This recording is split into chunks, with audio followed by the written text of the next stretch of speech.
I'm Christopher Tuttle, President and CEO of Bridgewell, and today I'm joined with Mari. Mari, I was hoping today we could spend a little time talking about you, talking about your journey, and the impact Johnson Street had on your life. So I was hoping you could talk about Johnson Street, your recovery, and where you are now. My process at Johnson Street began on February 26th of 2019. I went into treatment in November, and right away I knew that I wanted to go to this program. I did a lot of research on the program just because I've been to a couple different programs in the state. So I did a lot of research on the program, and I waited in a holding for about 3 months to get into Johnson Street. And I was like determined to go there because I had heard really amazing things that they do for women with children. And so me being a person in recovery with a child under one, I knew that that's the place that I wanted to go to. Like, I had a lot of people telling me bad things about the program, like you can't have a cell phone or whatnot. And like, to me, that wasn't a bad thing. I thought that was a really great thing. I was at a CSS before that where we couldn't have our phones, and we were able to, express ourselves a little bit more without the whole social media thing and things like that.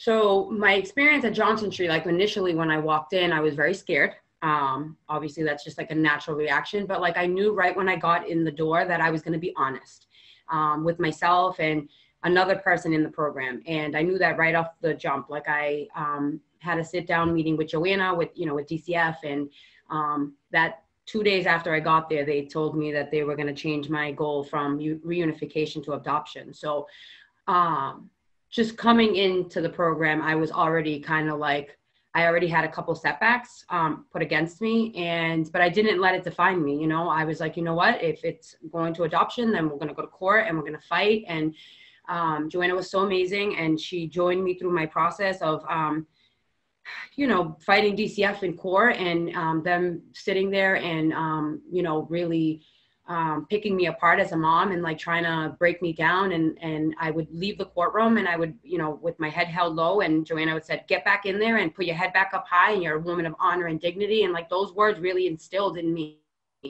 and said, you know what, I'm going to go in and I'm going to do it. And, I ended up losing custody of that child while I was in the program. But again, the support and the love and the connections that I made at that program made me stay.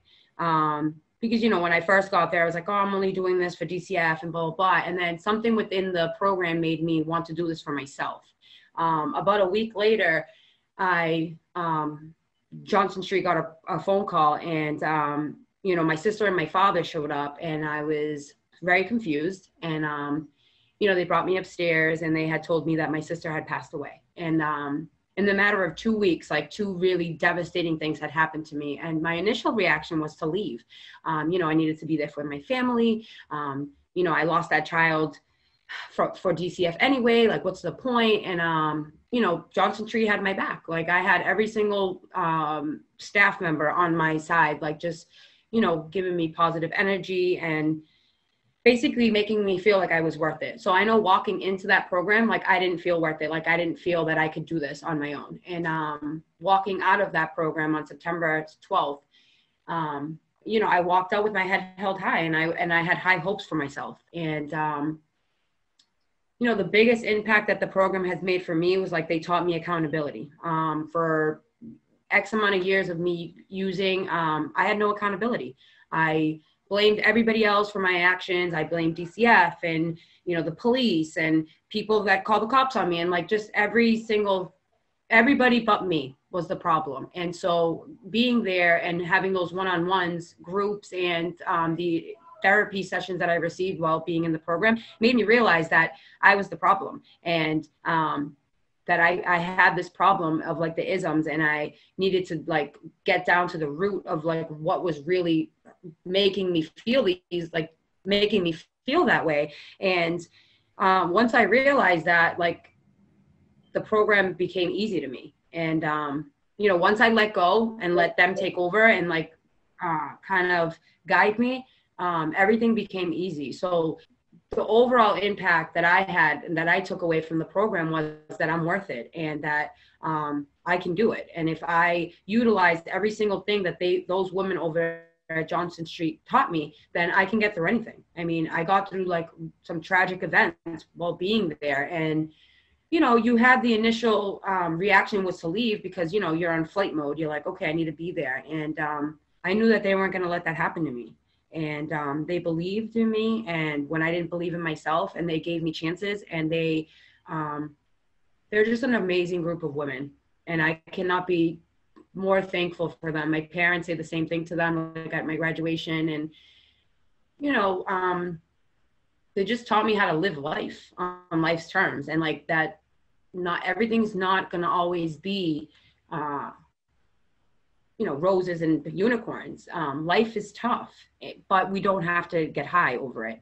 And so I will like forever be grateful for that program, for those things that they have taught me. That's an incredible journey that you've been on. And so you graduated last September? Was it? So I completed Project Cope September 12th, and I was doing my aftercare plan until January 9th is when I graduated. And how are you doing now? I'm doing well. I live in a sober house. I've lived here for over a year. You know, I go back to the program once a week, catch up on the women, and I want to give back what was like given back to me. You know, I think makes the girls relatable to me because I went through what they're going through right now. So I feel like when they have another peer that has gone through their process and is coming up on 2 years clean, it's just a miracle. And that's what I want to talk a little bit about is that you continue to be connected to Johnson Street. You continue to go back, you continue to volunteer and work with people coming in, as you said. And one of the questions I had for you is, what would you say to somebody who's walking through that door? So you talked about coming through that door and the feeling of that it's everybody else's fault. It's not mine. People are out to get me. And, you know, dealing with some really significant life-changing events in a very short period of time. What do you tell new women coming into Johnson Street? How do you kind of help them through that initial, be it shock or reality check, where they are in this stage of life? What I communicate to the women is that the program is not easy, but there's a reason for that. If it were easy, everybody would do it. I reiterate that, you know, that they have to stay focused on what they're there for, and remain and always put that up front. I feel like a lot of women get dragged out of programs and they blame other people for it. And, you know, that could have easily been me, but I went in there with like a clear mind and a vision, and I executed on that. So I would tell the girls that it's possible. You know, try to listen in the groups, try to expunge everything that they tell you, because everything that they tell you is real life stuff. I know it sounds like cliche, and people always say that those little sayings, like you can do it one day at a time, but those things are like real life stuff. And if you apply those things to your daily life, your life will gradually get better. You know, you just have to have some patience, and you have to have perseverance, and you have to push through all the things that might come at you, because you might have this plan that like everything's going to be great, and that's not always the case. And you have to be prepared. And the fact that you go there and these women are working with you one-on-one to prepare you for life experiences, and it's your choice, you know, to either take the stuff and take it in and execute on it, or don't listen and you know, risk going back out. And, you know, it's a life or death situation out there. It really is. There's no in between anymore. So I feel like I get real passionate about the program, because for me personally, when I went into the program, I didn't understand why I had to ask permission to go to a store. That blew my mind. And I was one of those why people. But once you're there for a certain amount of time, and like you hit like a point. I don't know if there's like, you have like an epiphany or whatever, but there's like a point there where you want something so bad, you're going to do whatever it is that they ask you to get it. And then you have somebody like me coming into the program that had all these great losses, but I'm still doing very well because I continue to put in place what these women taught me. And they taught me self-care, self-love, accountability, like holding my head high and not taking no for an answer, and just like push through, and they'll get what they came there for. And for you now, as you go back and volunteer and you have these conversations with some of the women you're working with, are you seeing them have that epiphany? Are you seeing them have that kind of aha moment that you had in your recovery? Uh, I do. So in the beginning, when COVID first hit and Joanna had asked me to do commitments via Zoom, we were just having like women come in. But I've been coming into the program probably about almost 2 months now. So it's been like 8 weeks, 8 or 9 weeks. And I can definitely see the growth in some of these women. They don't see it in themselves for a little bit because they're, addicts. As addicts, we're like our own worst critics. So they don't see the potential that they have. But like me working with them week to week, where, some of them are just sitting in the corner and not speaking at all. And then like last week I had a group and everybody spoke. And it's just like, it warms my heart because it makes me feel like the things that Johnson Street is teaching them, they're actually putting it into action. And like, that's the most important part, because you can learn. Like you can go to med school and they can teach you all the materials. And then if you don't pay attention, when you go take your boards, you're going to fail because you didn't apply any of the things that people taught you. And it's the same thing with like addiction. Like you have to apply the things that people teach you. And so this way you're not, and people will make mistakes along the way, right? Because we all do, but for the women, just their growth is fantastic. Like they don't see it within themselves, but me walking in 8 weeks ago to now where we are now, like they trust me. Most of the girls have my phone number and they call me for advice. And, I'm not ready to sponsor anybody yet, but like just being a support for them is a really good feeling. Like they call me for advice and, hey, this is what's going on. Like, how should I deal with it? And that's a really good feeling, because when I was there, like, to be able to have that support while you're in a program, especially during COVID, is tough. And I commend every single one of those women being there during these tough times. It's tough. You don't have that outside contact. So me coming in, like, is what I've been told is that like, it's almost like how do I want to say it? Like a relief for them, because they're able to communicate and connect with another human being. It's a sense of normalcy to a degree. COVID has thrown everything into a whirlwind, especially when it comes to recovery. It's very hard to do your recovery journey in a two-dimensional world. Zoom does help and the connection is real, but I'm sure, as you know, in working in the mental health field, recovery field and everything, it's all about relationship. It's all about that human connection. And that's why it's so important that we get back to kind of that face-to-face, three-dimensional kind of treatment.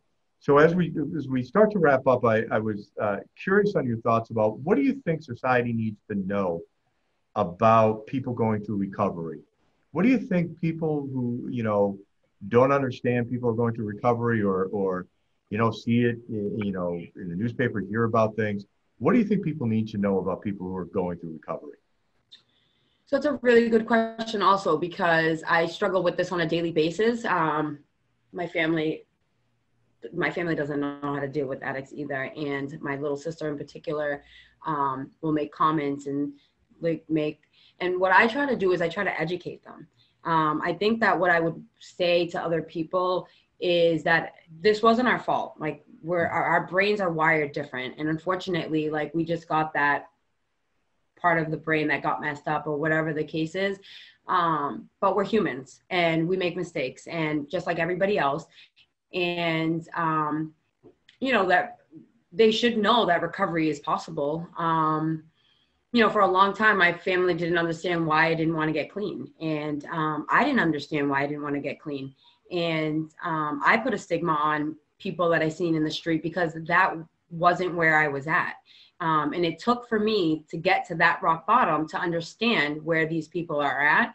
And I think it's really sad, to be honest with you, because, you have a society where they're labeled, we're labeled as these ignorant, people that have no self-respect, no self-worth. And like, that couldn't be farther from the truth. Like addicts are really genuine people and we care, and it's just the drugs just take over. And all I could say to people is that recovery is possible, and if you put your mind to it, like you can change. Anybody can change. I've made a complete 360 in a matter of 22 months. My clean date is November 27th of 2018, and it's like the best thing that could have ever happened to me. And the best thing that I could have done was like sticking and staying to a plan. Like I had an envision in my mind that of where I would see myself in 2 years. And, I'm very proud of where I am right now, we've had a lot of pitfalls and downfalls and stuff, but we, get back up, and it's like a trial and error, Mm-hmm. and, Well, what I would pitfalls, say to society is just like, don't give up on these people, because yeah, pitfalls and stumbling is just part of life for everybody. As we come to an end, I want to just comment on how remarkable your journey has been and congratulate you on where you are in your road, and also personally thank you for continuously being part of Bridgewell. In talking with the staff at Johnson Street, all of them have commented on your importance to the program, coming in and making connections with the women that are going through treatment. It is invaluable to those women at Johnson Street. So thank you very much.